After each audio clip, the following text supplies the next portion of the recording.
সারাদিনের নিউজ বৃত্তান্তে আপনাদের স্বাগত। আপনাদের সঙ্গে আমি দেবলীনা।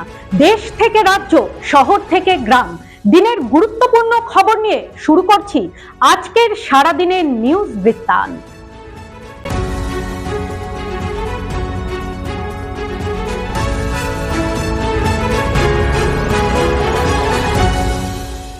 সারাদিনের নিউজ বৃত্তান্ত নিবেদন করছেন জুয়েলার্স, সোনা যা সর্বক্ষণের। Agnishwar jewellers, NS road, Raiganj.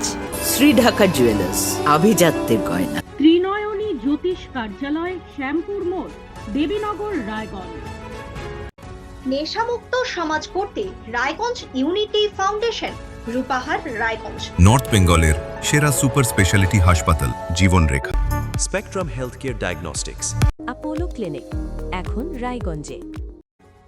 শুক্রবার রামনবমীর শোভাযাত্রা উপলক্ষে রায়গঞ্জের রাজপথ জনপ্লাবনে ভাসল। পূর্ব নির্ধারিত সূচি অনুযায়ী চণ্ডীতলা থেকে বিশাল শোভাযাত্রা রায়গঞ্জের রাজপথ পরিক্রমা করে। পুরুষোত্তম রামের আবির্ভাব তিথি হিসেবে এই দিনটি পরম ভক্তি ভরে পালন করে থাকেন হিন্দুরা। সারা দেশের সাথে সেই একই আবেগ লক্ষ্য করা গেল রায়গঞ্জেও। গেরুয়া পতাকায় ছয়লাপ, চারিদিকে গেরুয়া আবির, ঢাকের বাদ্য ও জয় শ্রীরাম ধ্বনিতে আকাশ বাতাস মুখরিত হয়। শোভাযাত্রায় দলমত নির্বিশেষে সকল মানুষ অংশ নিয়েছিলেন। কোনো রকম অপ্রীতিকর ঘটনা যাতে না ঘটে সেজন্য পর্যাপ্ত পুলিশ বাহিনী মোতায়েন করা হয়েছিল প্রশাসনের তরফে। এদিন পথের পাশে অসংখ্য মানুষ ভিড় জমিয়েছিলেন এই শোভাযাত্রা দর্শন করতে। বিধানসভা নির্বাচনকে মাথায় রেখে রামনবমী উদযাপনে সামিল হলেন বিজেপি ও তৃণমূল উভয় দলই। শুক্রবার রায়গঞ্জ শহর জুড়ে পালিত হলো রামনবমীর বিশাল সুসজ্জিত শোভাযাত্রা। তাই এই কর্মসূচিকে নিজেদের প্রচারের মাধ্যম করে নিলেন তৃণমূল থেকে বিজেপি সকলেই। এদিন রায়গঞ্জ শহরের রামনবমী উদযাপন কমিটির পক্ষ থেকে আয়োজন করা হয় এক বর্ণাঢ্য শোভাযাত্রা।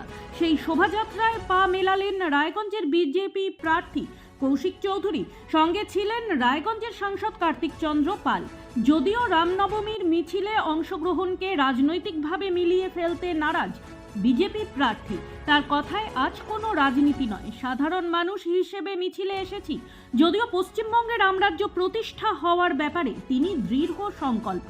অন্যদিকে তৃণমূল প্রার্থী কৃষ্ণ কল্যাণীর উদ্যোগে এদিন সাধারণ মানুষকে প্রসাদ খাওয়ানো হয় রামনবমী উপলক্ষে।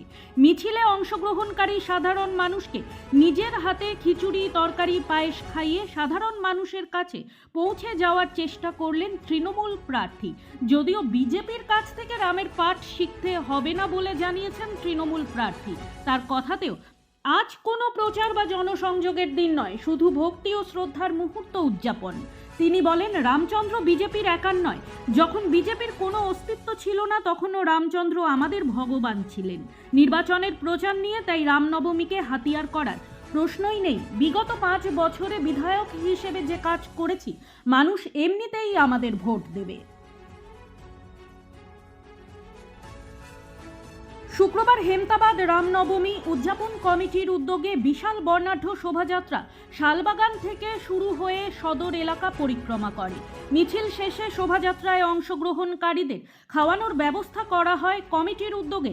এদিন শোভাযাত্রার মধ্য দিয়ে করজোড়ে সৌহার্দ্য বিনিময় করতে দেখা যায় হেমতাবাদ বিধানসভার বিজেপি প্রার্থী হরিপদ বর্মনকে। তার সাথে উপস্থিত ছিলেন বিজেপির অন্যান্য কর্মী ও নেতৃত্বরা। পাশাপাশি তৃণমূল কংগ্রেসের উদ্যোগে হেমতাবাদ পুরাতন বাস স্ট্যান্ডে প্রার্থী সত্যজিৎ বর্মনের উপস্থিতিতে ফুল ছিটিয়ে জল লাড্ডু বিলিয়ে হেমতাবাদের রামনবমীর র্যালিকে সদর এলাকায় স্বাগত জানায় তৃণমূল কংগ্রেসের প্রার্থী সত্যজিৎ বর্মন ও তৃণমূল কংগ্রেস নেতৃত্ব। প্রতিদিনের প্রতি মুহূর্তের খবরের আপডেট পেতে চোখ রাখুন নিউজ বৃত্তান্তের ফেসবুক পেজে।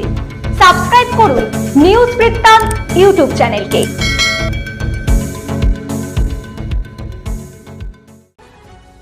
অবাধ, স্বচ্ছ ও শান্তিপূর্ণ নির্বাচন করতে বদ্ধপরিকর নির্বাচন কমিশন। আগামী 23 এপ্রিল উত্তরবঙ্গ সহ রাজ্যের একাধিক আসনে হতে চলেছে নির্বাচন। রায়গঞ্জ বিধানসভাতেও ওই দিনই নির্ধারিত হয়েছে নির্বাচনের জন্য। ইতিমধ্যেই নির্বাচনকে ঘিরে জেলা প্রশাসনের তৎপরতা চোখে পড়ছে বারে বারে। এরই সঙ্গে নির্বাচনকে অবাধ ও শান্তিপূর্ণ করতে নির্বাচন কমিশনের 6 দফা নির্দেশিকা এসে পৌঁছেছে জেলায়। শুক্রবার সাংবাদিক সম্মেলন করে একথা জানালেন উত্তর দিনাজপুরের জেলা শাসক বিবেক কুমার। তিনি জানান 6 দফা নির্দেশিকার মধ্যে প্রলোভন মুক্ত, ভয়মুক্ত, স্বচ্ছ, অবাধ ও শান্তিপূর্ণ নির্বাচন করাতে নির্দেশ জারি করা হয়েছে। ইতিমধ্যেই সেই লক্ষ্যে জরুরিকালীন ভিত্তিতে কাজ শুরু করেছে জেলা নির্বাচন আধিকারিক। সাংবাদিকদের মধ্যে দিয়ে এই বার্তা ছড়িয়ে দিলেন জেলা শাসক বিবেক কুমার। সামনে এলো উত্তর দিনাজপুর জেলার নির্বাচনী ম্যাসকটের নাম। শুক্রবার জেলা শাসক বিবেক কুমার সাংবাদিক বৈঠকে জানান, উত্তর দিনাজপুর জেলায় চালু করা হলো বিশেষ নির্বাচনী ম্যাসকট তুলি।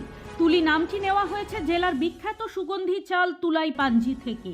এই চাল যেমন উত্তর দিনাজপুরের ঐতিহ্য পরিচয়ের প্রতীক, তেমনি তুলিও হয়ে উঠবে জেলার গণতান্ত্রিক চেতনার প্রতীক। স্থানীয় সংস্কৃতি ও ঐতিহ্যকে সামনে রেখে তৈরি এই ম্যাসকট সাধারণ মানুষের কাছে সহজেই গ্রহণযোগ্য হবে বলে আশা করছেন জেলা প্রশাসনের আধিকারিকরা। জেলা শাসক জানান, তুলাই পাঞ্জি চাল উত্তর দিনাজপুরের গর্ব। সেই গর্বকে সামনে রেখেই তুলি নামকরণ করা হয়েছে। আমরা চাই এই ম্যাসকটের মাধ্যমে ভোটদানের গুরুত্ব প্রতিটি মানুষের কাছে পৌঁছে যাক।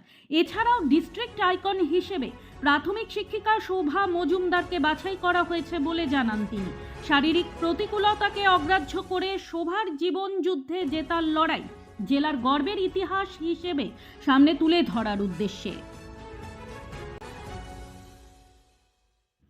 করণদিঘি থানার অন্তর্গত পূর্ব রাঘবপুরের নয়াটোলা এলাকায় পারিবারিক বিবাদের জেরে চাঞ্চল্য ছড়িয়েছে। একই পরিবারের সদস্যদের মধ্যে দ্বন্দ্ব ক্রমেই চরম আকার ধারণ করায় ঘটনাস্থলে হস্তক্ষেপ করে পুলিশ।